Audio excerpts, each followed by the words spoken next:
Mesdames les modératrices, mesdames et messieurs, mes chers collègues, d'abord je voudrais vous remercier le comité d'organisation de la SMEDIAN et de la Société africaine de diabétologie et d'endocrinologie pour cette invitation qui me fait très plaisir.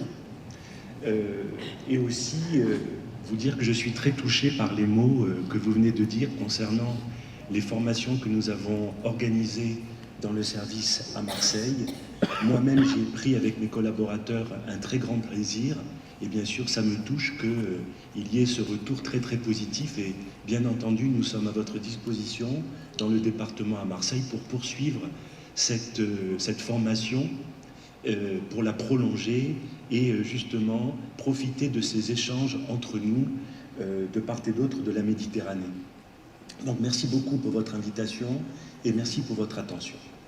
Donc aujourd'hui, je voudrais vous parler du champ de l'insulinothérapie dans le diabète de type 2.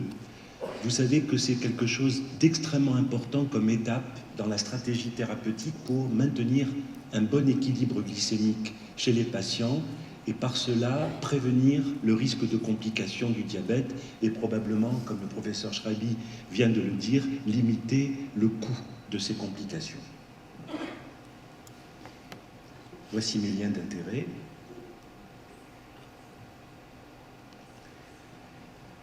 Comme vous le savez, je voudrais prendre au départ l'initiation de l'insulinothérapie.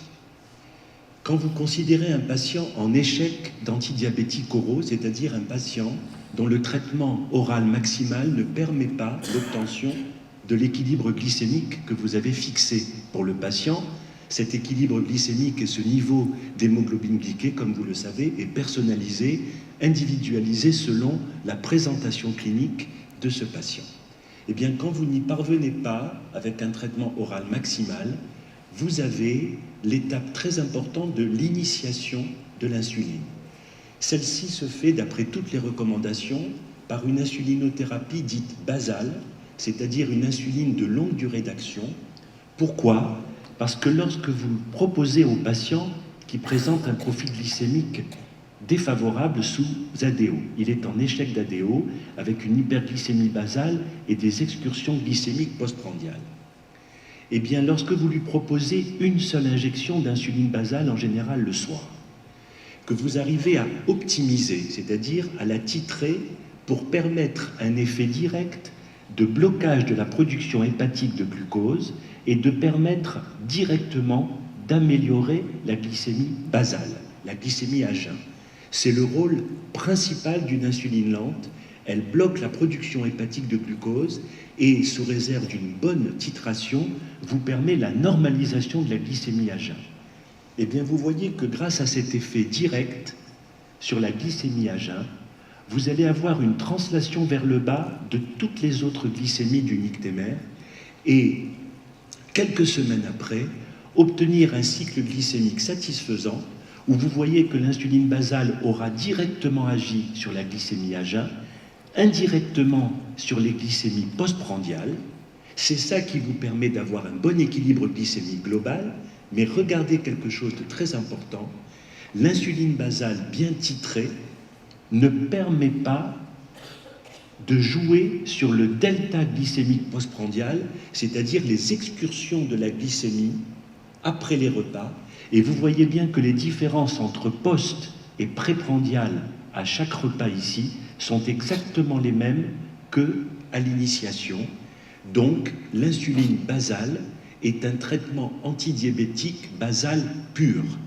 Elle n'agit que sur l'hyperglycémie basale, elle n'agit pas sur les excursions glycémiques postprandiales, elle agit sur les valeurs absolues des glycémies postprandiales, mais elle n'agit pas sur les excursions. Et c'est ça la définition d'un traitement antidiabétique prandial.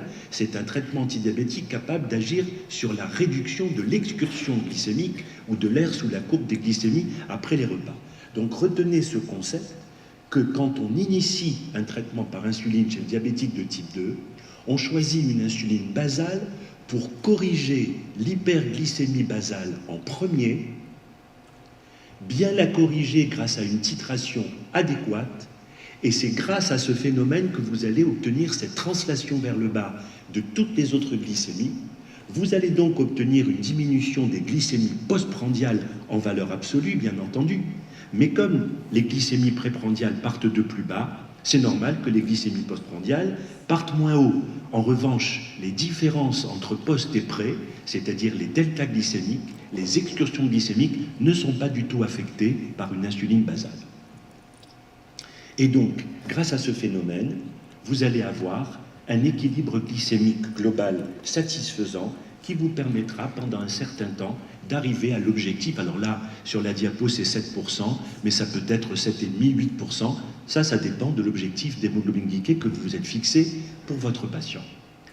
Donc vous voyez que l'insuline basale, c'est vraiment un outil très intéressant, très efficace, mais à une condition, de l'utiliser de façon optimale. Car le traitement par insuline n'est efficace qu'à la bonne dose. Ce n'est pas un médicament comme un autre, l'insuline. Ce n'est pas un médicament qui marche ou qui ne marche pas. C'est un médicament qui marche le plus souvent, mais à la condition de l'utiliser à la bonne dose. Il y a donc, de façon absolument obligatoire, un concept d'optimisation quand on parle du traitement par insuline. Le traitement par insuline est inutile s'il n'est pas optimisé.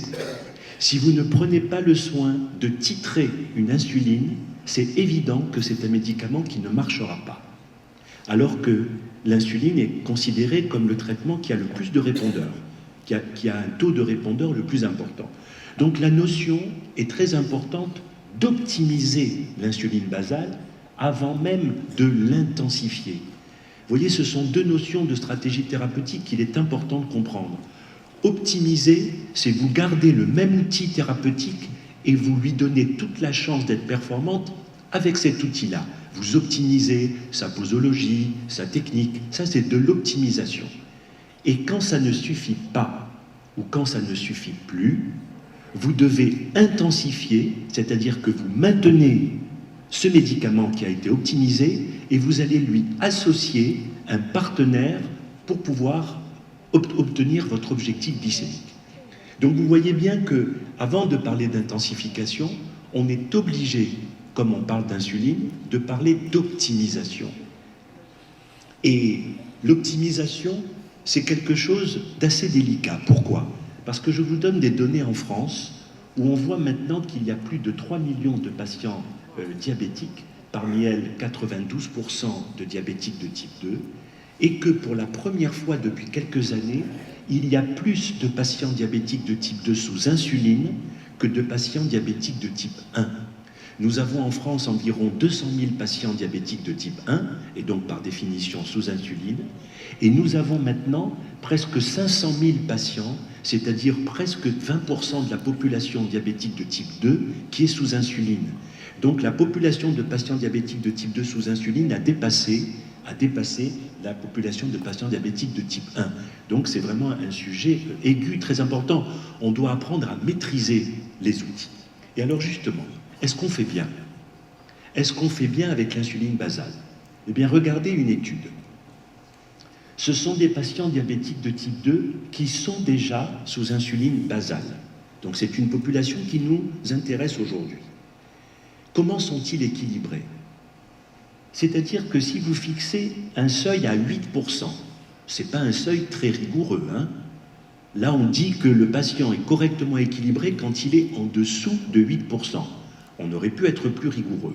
Eh bien, avec ce seuil qui est quand même assez élevé d'appréciation de la qualité du contrôle glycémique, en 2001, il y avait 40% de patients qui n'étaient pas à cet objectif, et on fait un peu mieux, car en 2011, on tombe, entre guillemets, à 30%. Mais ça veut dire qu'il y a quand même un tiers des patients diabétiques de type 2 sous insuline basale qui restent au-dessus de 8%. C'est beaucoup.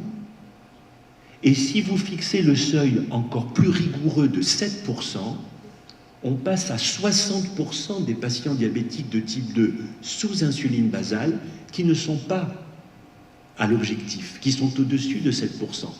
Alors, que l'on prenne le 8%, c'est déjà 30%. Quand on prend 7%, c'est 60%. Bref, bien sûr que c'est bien. mais c'est quand même beaucoup de patients qui restent déséquilibrés malgré quand même un traitement par insuline. Donc ça veut dire quoi? Est-ce que ça veut dire que l'insuline basale n'est pas efficace, ou en tout cas n'est pas efficace pour tout le monde?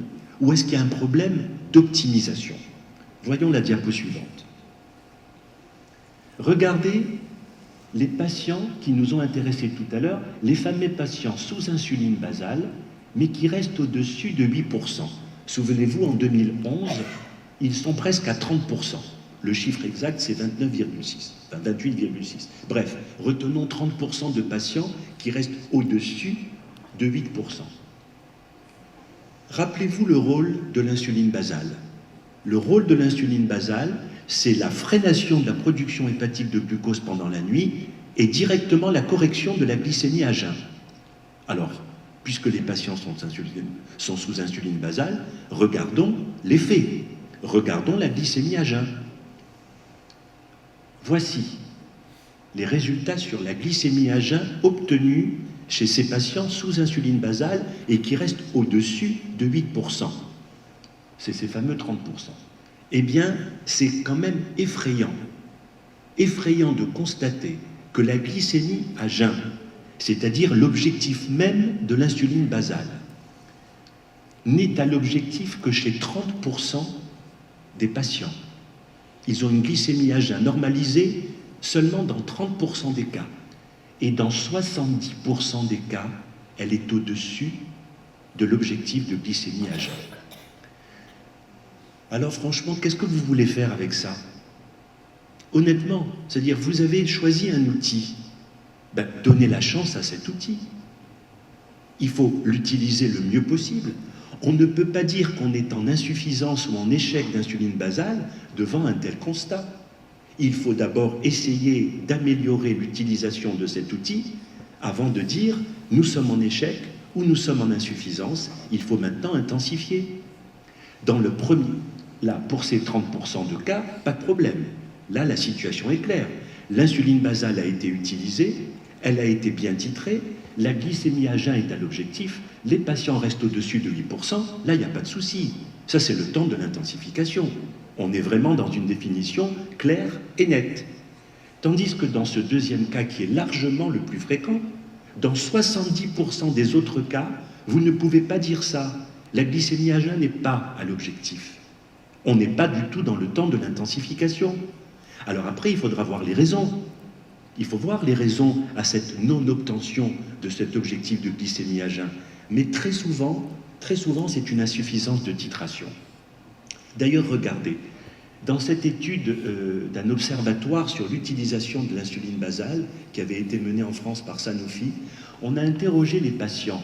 On leur a dit, quand le médecin vous a prescrit l'insuline basale, il vous a donc transmis un protocole de titration, une éducation qui accompagnait cette prescription d'insuline basale. Est-ce que vous avez adapté vous-même les doses d'insuline une fois qu'on vous a prescrit l'insuline? Eh bien, non, aucune adaptation dans 35% des cas. Aucune. Et même chez les personnes qui ont répondu oui, j'adapte, dans 65%, 34% c'est rarement. Alors moi je vous traduis le mot rarement, hein, c'est jamais. Rarement c'est jamais.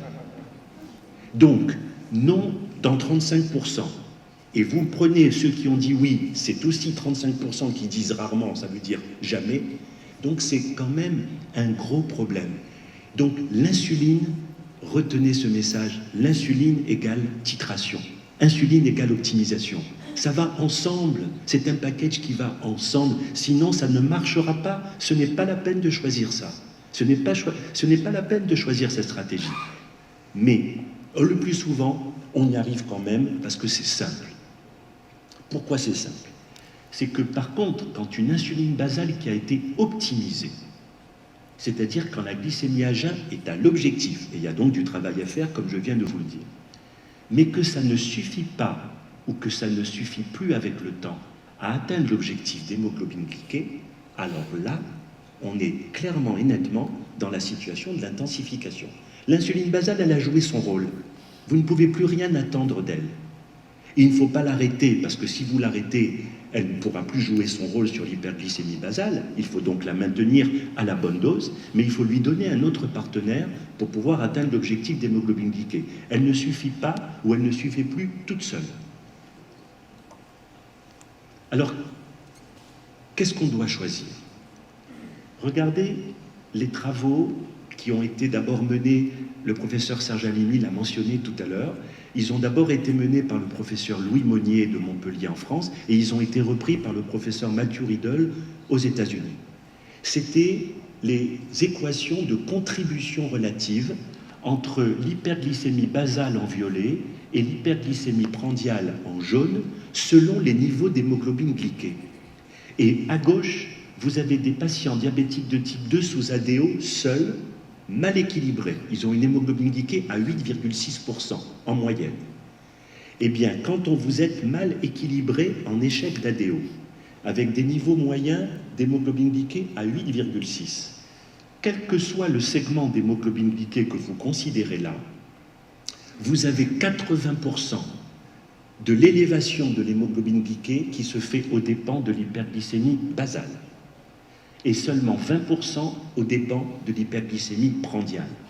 Il est donc très logique, quand vous êtes en échec d'ADO, de proposer aux patients un traitement antidiabétique basal, donc l'insulinothérapie basale. C'est le traitement le plus efficace à ce stade-là, car c'est l'hyperglycémie basale qui contribue à 80% à l'élévation de l'hémoglobine glyquée. Donc, avec un moyen très simple, vous allez avoir une efficacité. Voyons maintenant ce qui se passe quand vous mettez ces patients à l'insuline basale, ce qui était logique. Et c'est les histogrammes maintenant de droite. Ils sont sous insuline basale optimisée, tant qu'on a pu le faire. Ils descendent à 7,6% d'hémoglobine glyquée moyenne. Donc, ils améliorent leur hémoglobine glyquée. Voyons ce qui se passe maintenant sur les contributions relatives entre l'hyperglycémie basale en violet et prandiale en jaune, selon les segments d'hémoglobine glyquée. Eh bien, vous voyez que là, le paradigme s'inverse complètement. Quand vous avez déjà mis l'insuline basale, que vous l'avez optimisée, c'est maintenant 70% de l'élévation de l'hémoglobine glyquée qui est aux dépens de l'hyperglycémie prandiale et seulement 30% d'hyperglycémie basale. Donc, cette diapositive conduit à deux messages extrêmement importants. Quand vous êtes en échec d'ADO, mettre l'insuline basale est extrêmement efficace parce que vous allez répondre à 80% de l'anomalie. Donc, l'insuline basale va servir à améliorer l'hémoglobine glyquée. Mais en plus, quand vous optimisez l'insuline basale et que vous partez d'une bonne glycémie à jeun, vous voyez que vous allez renforcer l'efficacité du traitement prandial ultérieur. Ça a un double intérêt, l'insuline basale. Elle corrige directement l'hyperglycémie basale et donc améliore l'hémoglobine glyquée, mais elle prépare en plus la puissance de votre traitement prandial qui par définition est moins puissant qu'un traitement basal. C'est vrai que les hyperglycémies prandiales contribuent moins globalement, mais grâce à l'insuline basale optimisée dans l'étape précédente, vous allez renforcer la puissance même de votre traitement prandial, quel qu'il soit. Quelle que soit l'option prandiale, tout à l'heure le professeur Halimi a parlé de la vildagliptine, mais quelle que soit l'option prandiale que vous allez maintenant choisir, nous allons parler de l'insulinothérapie prandiale, de toute façon, ce sera plus efficace. Donc c'est intimement lié. L'étape du basal optimisé a un double impact extrêmement fort. Il corrige directement sur le moment même et il prépare l'efficacité des traitements ultérieurs, puisque bien entendu, vous avez compris que dans la définition même d'une insuffisance de basale, une insuffisance d'insuline basale, dans la définition même, c'est que malgré une glycémie à jeun à l'objectif, c'est-à-dire une optimisation de l'insuline basale, l'hémoglobine glyquée n'est plus à l'objectif, ou n'est pas à l'objectif, ce qui veut dire quoi? Ça veut dire que le résidu, ce sont les excursions glycémiques postprandiales. Vous avez corrigé l'hyperglycémie basale, ça y est, c'est une étape qui est derrière nous maintenant. Et officiellement, vous l'avez bien fait parce qu'elle sous-entend que l'insuline basale a été optimisée. Sinon, la glycémie à jeun ne serait pas l'objectif. Et vous ne seriez pas dans cette définition. La définition de l'insuffisance de basale sous-entend la normalisation de la glycémie basale, de la glycémie à jeun. Donc, c'est très logique de penser que ce qui reste comme élévation de l'hémoglobine glyquée, c'est aux dépens des excursions glycémiques postprandiales. Et donc, vous devez avoir maintenant plusieurs options d'intensification de l'insuline basale. Vous devez donner un partenaire à l'insuline basale pour corriger les excursions glycémiques postprandiales. C'est comme ça que vous allez atteindre votre objectif d'hémoglobine glyquée. Alors, quelles sont les options? Vous savez que quand vous utilisez l'insulinothérapie prandiale, puisque c'est le sujet d'aujourd'hui, il y a d'autres options thérapeutiques d'association à l'insuline basale insuffisante. Ce sont tous les traitements antidiabétiques à effet prandial. Et vous en avez toute une série. Mais nous allons voir aujourd'hui l'option insulinothérapie rapide, insuline prandiale. Eh bien, parmi ces options, vous avez ce qu'on appelle le basal bolus complet d'emblée. Vous avez la stratégie sur laquelle nous avons beaucoup travaillé, la stratégie basal plus, et c'est ce qui va nous intéresser dans ce topo. Et vous avez aussi l'option d'intensification par les insulines prémix, dont je ne parlerai pas aujourd'hui, mais si vous le souhaitez, on pourra aborder cette option lors des questions.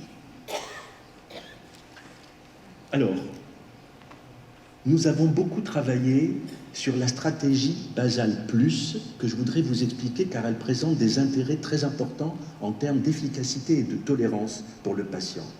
C'est une stratégie, vous voyez bien qu'en insuffisance de basale, au lieu d'aller directement vers un basal bolus complet, vous le faites graduellement et vous commencez par une étape où vous n'additionnez qu'une seule injection d'insuline rapide au moment du repas le plus hyperglycémiant, le repas qui s'accompagne de l'excursion glycémique la plus importante. C'est ça la stratégie basal plus. Vous ne couvrez pas d'emblée tous les repas avec une injection d'insuline rapide, vous n'en couvrez qu'un seul, le repas principal, le repas le plus hyperglycémiant, et bien sûr, au cours du temps, vous pouvez additionner d'autres injections pour arriver à un basal bolus complet. Mais on ne le fait pas d'emblée. Cette stratégie est sous-tendue par 3 bases. La première base, c'est que la glycémie postprandiale fait partie de l'hémoglobine glyquée. Ça, c'est une base évidente. Les hyperglycémies postprandiales, même si elles contribuent moins que l'hyperglycémie basale, mais elles contribuent à l'élévation de l'hémoglobine glyquée. Ça, c'est la première base. La deuxième base de cette stratégie, c'est que la glycémie postprandiale et les excursions glycémiques postprandiales ne sont pas équivalentes à chaque repas pour les patients et pour un même pays. Il y a, sur le plan de la culture, du mode de vie, souvent un repas qui occasionne l'excursion glycémique la plus importante. En France, elle est au petit déjeuner. Je pense qu'au Maroc, elle est plutôt au déjeuner ou au dîner, comme en Algérie. Donc vous voyez qu'il y a des différences. Et la troisième base physiopathologique qui est primordiale, c'est que quand vous corrigez justement l'excursion glycémique principale, vous allez influencer les autres glycémies de la journée. C'est exactement le même concept que tout à l'heure, je vous expliquais le concept de l'insulinothérapie basale qui agit directement sur la glycémie à jeun, mais qui translate vers le bas les autres glycémies indirectement. C'est exactement pareil sur ce concept du basal plus. La correction directe du repas principal va influencer les autres repas, si bien que vous n'êtes pas obligé d'emblée de couvrir tous les repas. Alors, est-ce que ce que je vous dis là sur le plan théorique se vérifie par les études? Eh bien, heureusement pour nous, la réponse est oui. Et je voudrais vous montrer l'étude OPAL. C'est une étude de validation du concept de basal plus qui a été menée en Allemagne. Ce sont des patients qui sont en insuffisance d'insuline glargine, plus ADO, et vous allez leur proposer un basal plus avec la glulizine, soit au repas principal que vous avez identifié, soit au petit déjeuner, systématiquement. Mais en fait, ce n'est pas tellement ça le problème. Ça a donné un peu la même chose. Mais je vais vous montrer que le concept basal plus a été validé dans cette étude OPAL. Ben, regardez ce qui se passe. Voici un patient en insuffisance de basal en vert à l'initiation.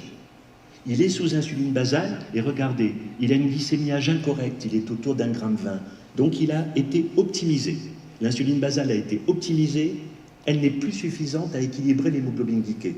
On est en insuffisance de basale. Au lieu de lui donner un basal bolus complet d'emblée, on identifie le repas principal, vous voyez que c'est le petit déjeuner ici, on lui donne une injection de glulisine à ce repas-là. On voit 6 mois après ce qui se passe. Eh bien, regardez, 6 mois après, voici le cycle en jaune. Vous avez un écrêtement de l'excursion glycémique principale grâce à l'injection de glulisine. Et vous voyez que sans autre injection, vous avez une translation vers le bas sur le repas suivant. C'est très net. Vous n'avez pas besoin de glulisine ou d'un autre analogue rapide, au moins à ce repas-là, c'est évident. Alors après le 3e repas, vous voyez que c'est moins significatif, mais c'est quand même très net. Le repas que vous avez adressé, comme on dit en premier, vous permet une translation vers le bas du 2e. Alors pourquoi donner une autre injection? Si vous avez maintenant le repas principal à midi, ça pourrait être un patient maroco-germanique. Donc, il a son excursion principale à midi, on lui donne l'injection de glulisine à midi, et regardez 6 mois après, écrêtement quasi complet de l'excursion glycémique principale et l'effet de translation, là encore, sur le repas du soir, sans injection. Si vous avez un repas le plus hyperglycémiant le soir, eh bien vous voyez qu'une seule injection de glulisine écrète complètement l'ascension glycémique à ce repas et vous donne même un petit effet au coucher vers 3 heures du matin qui est rémanent. Donc, le même concept qu'on a expliqué pour l'insulinothérapie basale peut être translaté quelque temps après sur l'intensification sous un mode basal plus. Alors, je vais maintenant essayer de vous comparer l'efficacité d'un basal plus, c'est-à-dire une seule injection d'un analogue rapide au repas principal, par rapport à un basal bolus complet. Et le basal bolus complet, c'est quand même une autre contrainte. Ça sous-entend quand même 4 injections par jour, car on maintient l'injection d'insuline basale et on rajoute à chaque repas un analogue rapide, souvent de l'insuline. Et justement, au lieu d'aller de là à là directement, je voudrais vous montrer qu'est-ce que donne cette étape-là, le basal plus, ou alors un basal progressif. Parce qu'en fait, le basal plus, vous pouvez le considérer comme une étape à un basal bolus progressif, mais vous pouvez le considérer comme une stratégie en tant que telle. Hein, ça peut être pris dans les deux sens. Alors, je vais vous montrer les deux cas de figure. Le premier cas de figure, c'est une stratégie en tant que telle. C'est-à-dire que vous allez avoir des patients qui sont en échec d'ADO. C'est l'étude 1, 2, 3. Ils sont en échec d'ADO. Vous allez leur proposer, ils sont très déséquilibrés, hein, ils ont une hémoglobine glyquée autour de 10%. Vous leur proposez dans une première étape une insulinothérapie basale seule, optimisée, pendant 3 mois. Et vous n'allez randomiser les patients dans l'intensification que ceux qui ont une glycémie à jeun à l'objectif, mais qui sont restés au-dessus de 7%. On est bien dans le cadre de l'insuffisance.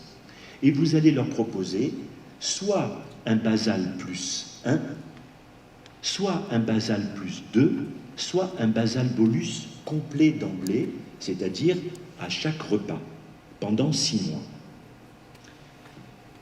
Déjà, ce que vous devriez constater, c'est que à cette étape-là, 12 semaines, alors que vous aviez inclus 785 patients en échec d'ADO, il n'y en aura plus que 340 qui vont être éligibles à la randomisation.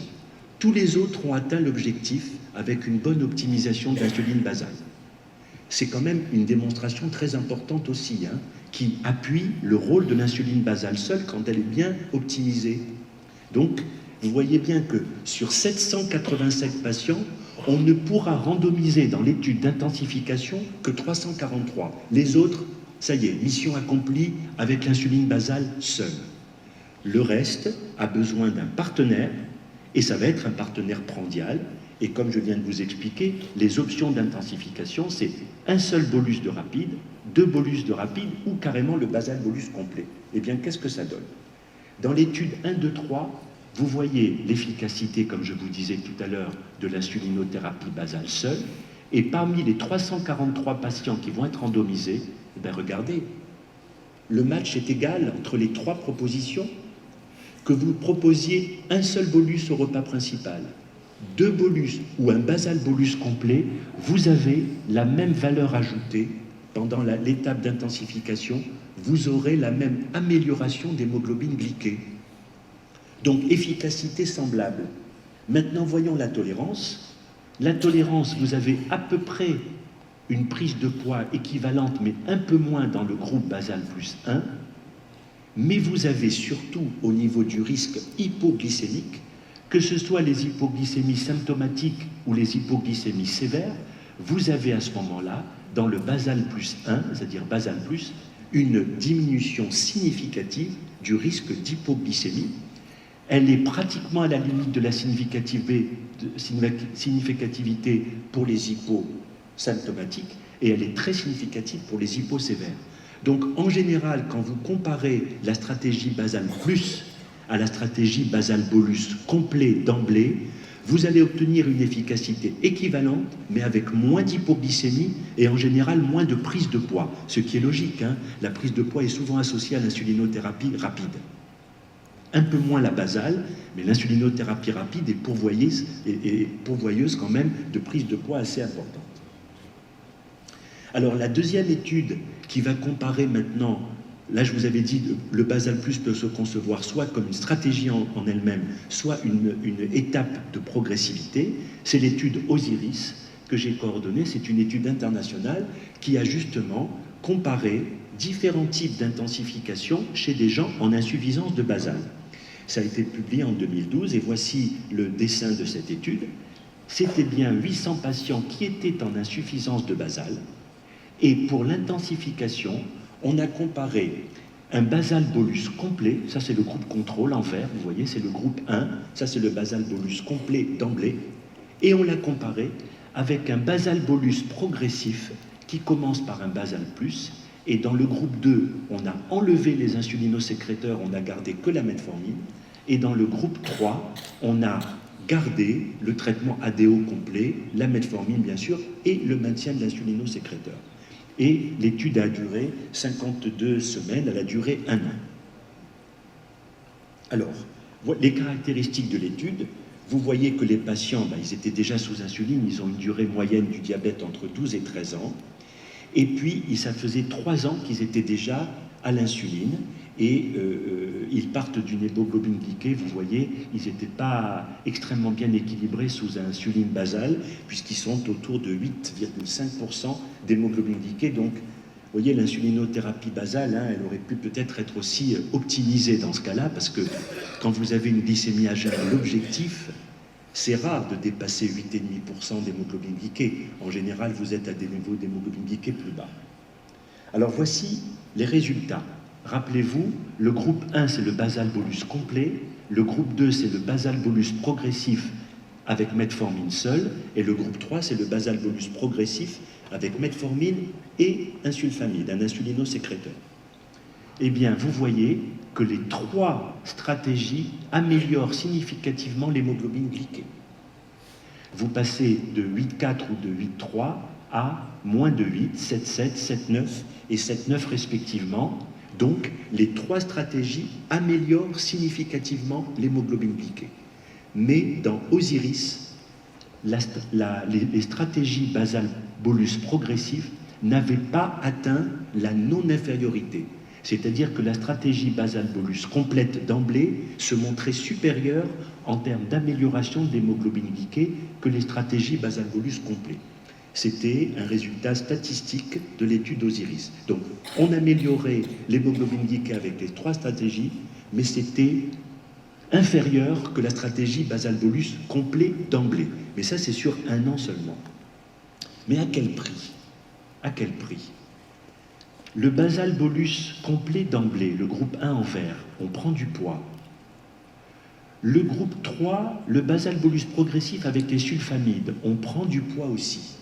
Par contre, le basal bolus progressif, avec l'étape d'un basal plus en premier, sans insulinosécréteur, vous avez significativement moins de prise de poids que les autres.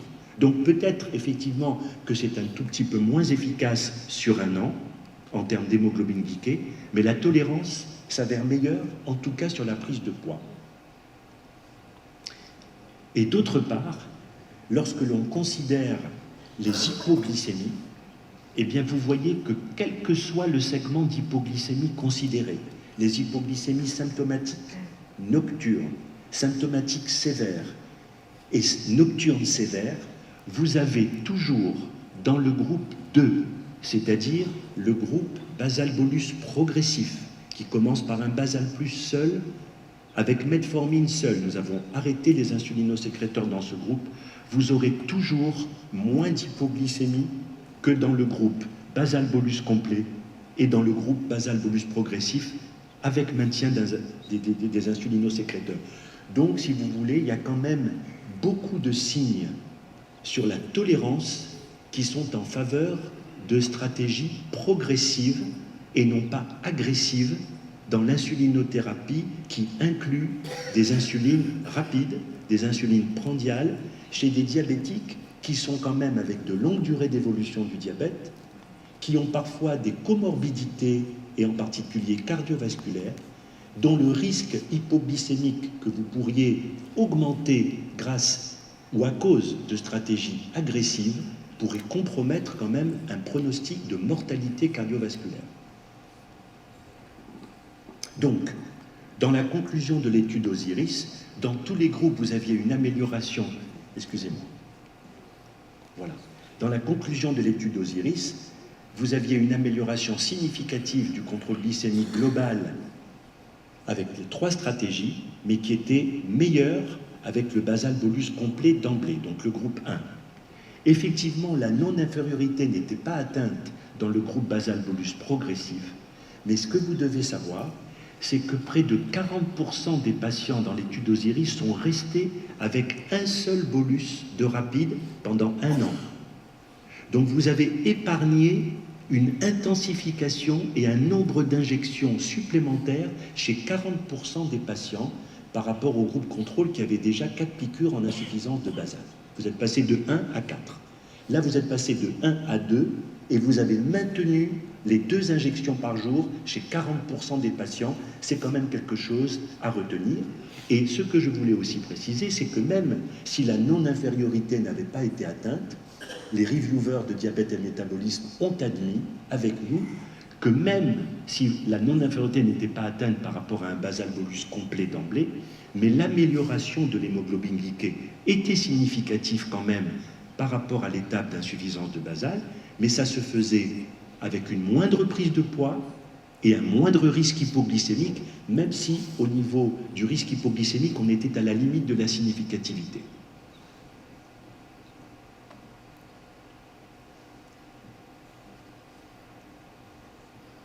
Donc, mes chers collègues, mesdames et messieurs, la conclusion générale de ce chapitre sur l'insulinothérapie basale et l'intensification sous un mode basal plus, c'est-à-dire que là, nous avons choisi l'option de l'intensification avec les analogues rapides de l'insuline. Comme je vous disais, il y a diverses options d'intensification d'une insuline basale insuffisante, et nous l'avons d'ailleurs tout à l'heure entendu. C'est que pour moi, la stratégie basale plus, quand vous avez choisi une option d'intensification avec l'insuline rapide, est efficace, simple, avec une tolérance satisfaisante concernant la prise de poids et les risques hypoglycémiques. Le risque hypoglycémique est absolument à considérer dans cette population de personnes qui a déjà une durée d'évolution longue, elle est déjà sous insuline basale, elle a été optimisée avec l'insuline basale, et donc ce sont des patients qui ont souvent des comorbidités associées et une histoire cardiovasculaire déjà présente. On sait que les stratégies agressives d'intensification par l'insuline absolument agressives et surtout très intenses sont pourvoyeuses d'un risque hypoglycémique plus important et peuvent altérer le pronostic cardiovasculaire, en particulier la mortalité post-infarctus. Le repas principal, quand vous choisissez un basal plus, c'est soit celui qui est décrit comme le plus riche par le patient, soit celui qui s'accompagne de l'excursion glycémique postprandiale la plus élevée, soit celui qui a la valeur absolue de la glycémie postprandiale la plus élevée. Je ne vous ai pas montré les données, mais ce sont des données qui sont sous presse actuellement, que nous avons menées dans le service. Quand vous avez identifié le repas principal, que vous choisissez l'addition d'une seule injection d'un analogue rapide de l'insuline. Vous le faites au début de ce repas, et la dose initiale que vous pouvez employer, c'est soit 0,1 unité par kilo, il y a de la littérature qui donne même 0,05 unités par kilo pour justement éviter les hypoglycémies, soit une autre formule qui a été utilisée dans la littérature, c'est 10% de la dose de l'insuline basale présente lorsque vous êtes en insuffisance de basale et que celle-ci nécessite une intensification. Donc vous voyez, il y a des petites cuisines que l'on fait pour choisir la dose initiale de l'insuline rapide. Mais attention, c'est de l'insuline. Qui dit insuline dit titration. La dose initiale que vous employez ne sera pas la dose efficace. Il faut aussi une titration de l'insuline prandiale au repas principal pour atteindre votre objectif de glycémie postprandiale et espérer la correction de l'hémoglobine glyquée. Sinon, ce n'est pas la peine. Vous ne pouvez pas espérer une amélioration de l'hémoglobine glyquée si vous ne corrigez pas directement l'anomalie contre laquelle vous vous battez. C'est très logique. Et si cela ne suffit pas quand même, il est tout à fait possible d'imaginer des ajouts progressifs d'un autre bolus d'insuline rapide au moment de l'autre repas qui deviendra problématique, mais à condition d'avoir corrigé le précédent. Vous ne pouvez pas décréter une insuffisance de basal plus si votre glycémie postprandiale n'est pas à l'objectif. C'est exactement la même chose que la définition d'une insuffisance de basal seule. Et puis donc, on a maintenant des algorithmes de titration simples qui peuvent être proposés aux patients pour la titration, cette fois-ci, de l'analogue rapide en premier, utilisé donc en addition de l'insuline basale.